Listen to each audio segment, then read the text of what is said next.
ಮಹಾಭಾರತದ ಕುರುಕ್ಷೇತ್ರದ ಯುದ್ಧಭೂಮಿಯಲ್ಲಿ ಅರ್ಜುನನು ತನ್ನ ಸಂಕಟವನ್ನು ವ್ಯಕ್ತಪಡಿಸಿದಾಗ ಶ್ರೀಕೃಷ್ಣನು ಅವನಿಗೆ ಜೀವನದ ಗೂಢಾರ್ಥಗಳನ್ನು ತಿಳಿಸಿದನು.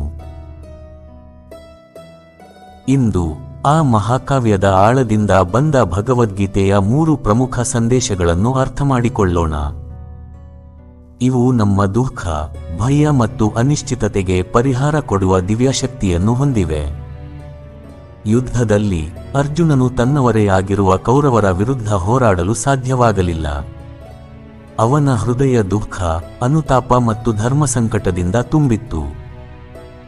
ಇದೇ ಸನ್ನಿವೇಶದಲ್ಲಿ ಕೃಷ್ಣನು ಅವನಿಗೆ ಜ್ಞಾನಯೋಗದ ಮೂಲಕ ಆತ್ಮೀಯತೆ ಮತ್ತು ಕರ್ತವ್ಯದ ತತ್ವವನ್ನು ಬೋಧಿಸಿದರು. ಇದು ಕೇವಲ ಅರ್ಜುನನಿಗಲ್ಲ, ನಮಗೆಲ್ಲರಿಗೂ ಸಂಬಂಧಿಸಿದ ಪಾಠ. ಮಾತ್ರ ಸ್ಪರ್ಶಾಸ್ತು ಕೌಂತೇಯ ತಾನ್ಸ್ಥಿತಿಕ್ಷಸ್ವ ಭಾರತ. ಕೃಷ್ಣನು ಹೇಳುವುದು, ಸುಖ ದುಃಖಗಳು ಮೋಡಗಳಂತೆ ಹಾದು ಹೋಗುತ್ತವೆ. ಇವು ನಿತ್ಯವಾದವುಗಳಲ್ಲ.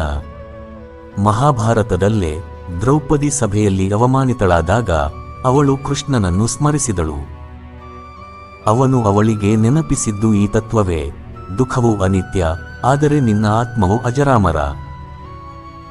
ಈ ಸಮಯ ಕಳೆದು ಹೋಗುತ್ತದೆ.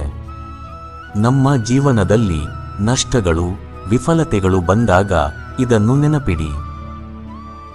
ಭೀಷ್ಮ ಪಿತಾಮಹರು ಸುತ್ತುವರಿದ ಬಾಣಗಳ ಮೇಲೆ ಮಲಗಿದ್ದರೂ ತಪಸ್ಸಿನಿಂದ ತಮ್ಮ ಕಾಲವನ್ನು ನಿಯಂತ್ರಿಸಿದರು. ಅದು ಅನಿತ್ಯತೆಯ ಸಾಮರ್ಥ್ಯ.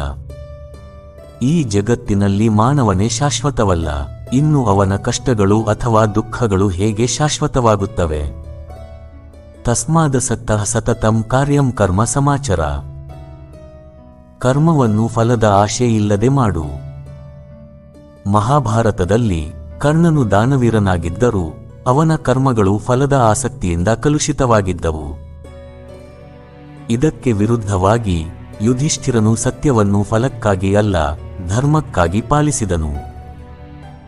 ಅದು ನಿಷ್ಕಾಮ ಕರ್ಮದ ಮಹತ್ವ.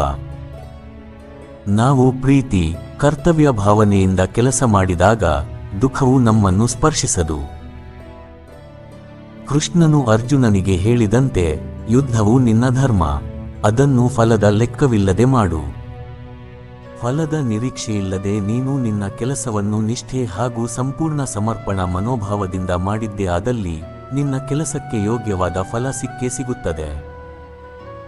ಸರ್ವಧರ್ಮಾಂ ಪರಿತ್ಯಜ್ಯ ಮಾ ಶುಚಃ. ಇದು ಗೀತೆಯ ಚಾರಣ ಶ್ಲೋಕ. ದ್ರೌಪದಿಯು ವಸ್ತ್ರಹರಣದ ಸಮಯದಲ್ಲಿ ಕೇವಲ ಕೃಷ್ಣ ಸಹಾಯ ಮಾಡು ಎಂದು ಕೂಗಿದಳು. ಅವಳ ಪೂರ್ಣ ಶರಣಾಗತಿಯೇ ಅವಳನ್ನು ರಕ್ಷಿಸಿತು. ಕೃಷ್ಣನು ಹೇಳುತ್ತಾನೆ, ನಾನು ನಿನ್ನ ಎಲ್ಲಾ ಪಾಪಗಳನ್ನು ಹೋಗಲಾಡಿಸುತ್ತೇನೆ, ನೀನು ಕೇವಲ ನನ್ನನ್ನು ನಂಬು ಎಂದು. ಕೃಷ್ಣನಲ್ಲಿ ನಂಬಿಕೆಯಿಟ್ಟು ಧರ್ಮವನ್ನು ಪಾಲನೆ ಮಾಡುತ್ತಾ ಜೀವನದ ಸನ್ಮಾರ್ಗದಲ್ಲಿ ನಡೆದರೆ ನಮಗೆ ಬರುವ ಎಲ್ಲಾ ತೊಂದರೆಗಳನ್ನು ಕೃಷ್ಣನು ತೊಡೆದು ಹಾಕುತ್ತಾನೆ. ಇಂದು ನಾವು ಸಂಕಟದಲ್ಲಿರುವಾಗ ಈ ಶ್ಲೋಕವನ್ನು ಜಪಿಸುವುದು ಏಕೆ? ಏಕೆಂದರೆ ಇದು ಆಧ್ಯಾತ್ಮಿಕ ಶರಣಾಗತಿಯ ಸಾರ. ಅರ್ಜುನನಂತೆ ನಾವು ನಮ್ಮ ಭಾರವನ್ನು ದೇವರಿಗೆ ಒಪ್ಪಿಸಬೇಕು. ನಿರಾಳವಾದ ಮನಸ್ಸಿನಿಂದ ಆಗಿದ್ದು ಆಗಲಿ, ನಮ್ಮ ಕರ್ತವ್ಯವನ್ನು ನಾವು ಮಾಡೋಣ ಎಂದು ಅಂದರೆ ನಮ್ಮ ಜೀವನ ಸುಖಮಯವಾಗಿರುತ್ತದೆ. ಮಹಾಭಾರತವು ಕೇವಲ ಯುದ್ಧದ ಕಥೆಯಲ್ಲ, ಇದು ದುಃಖವನ್ನು ಜಯಿಸಿದ ಅನೇಕ ಪಾತ್ರಗಳ ಸಾಗರ. ಭೀಷ್ಮರು ಇಚ್ಛಾಮರಣವನ್ನು ಆಯ್ಕೆ ಮಾಡಿ ಧರ್ಮವನ್ನು ರಕ್ಷಿಸಿದರು. ವಿದುರನು ದುರ್ಯೋಧನನನ್ನು ಎಚ್ಚರಿಸಿದರೂ ಫಲದ ಬೇಸರವಿಲ್ಲದೆ ತನ್ನ ಕರ್ತವ್ಯ ಮಾಡಿದ.